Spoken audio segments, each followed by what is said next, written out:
It's not a humorous situation, but you see all sorts of memes out there about going from Full House to the Big House, and apparently that may be what's going to happen for a famous actress and her husband in this Varsity Blues case. Give us the update, first of all, from a legal perspective, and then we'll discuss why things may have changed. That's right. So Lori Loughlin and her husband apparently have changed their tune. Remember, they've been two of the holdouts in the Varsity Blues scandal, basically saying, prosecutors prove it if you can.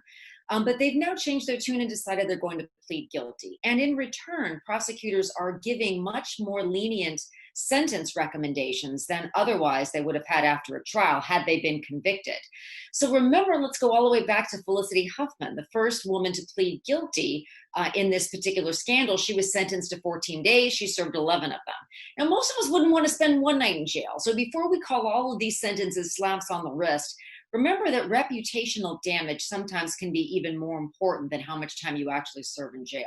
So Lori and her husband will also similarly be serving some time behind bars, but only a matter of months, which is very different, Jeff, than it could have been had they been found guilty by a jury. So you don't ever want to say anything's a win-win for either side in a case like this.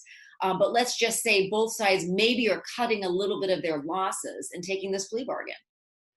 There are some factually distinct situations between the Huffman and Laughlin situations, I believe, and that explains the difference in sentences, correct?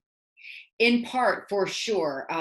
Felicity Huffman only paid a $15,000 fine. It's hundreds of thousands of dollars in the case of Lori and her husband, who, by the way, also paid $500,000 to secure both of her daughters' places on the USC crew team. They say money can't buy you love. If there's one thing this scandal completely has validated is that it also can't buy your sons and daughters spots in college that they haven't earned. And that really has been what this series of cases has stood for all along. Each one of the defendants chose something different, tried to attain something different, but it's that element of fraud that really permeates everybody that's been charged and now everybody that's pleading guilty. And in the Huffman case, as I recall, she was paying a proctor of a standardized test to alter results, which is a criminal offense. It is a bad thing, but it wasn't the same as making a quote unquote donation to a university to get not one, but two of your children in. I have to wonder why the movement now, and was it related to so many people being released from custody due to COVID-19?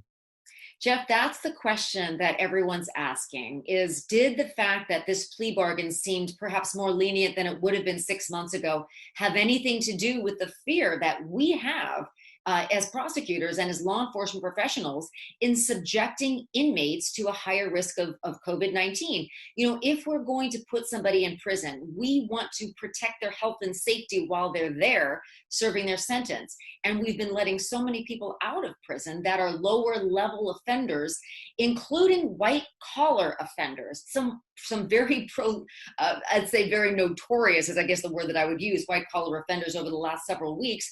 Is it not the time that maybe this played into whether there was a lighter sentence proposed than maybe they would have had 6 months ago? Then we know they would have had 6 months ago because we were talking about plea bargain offers potentially back then.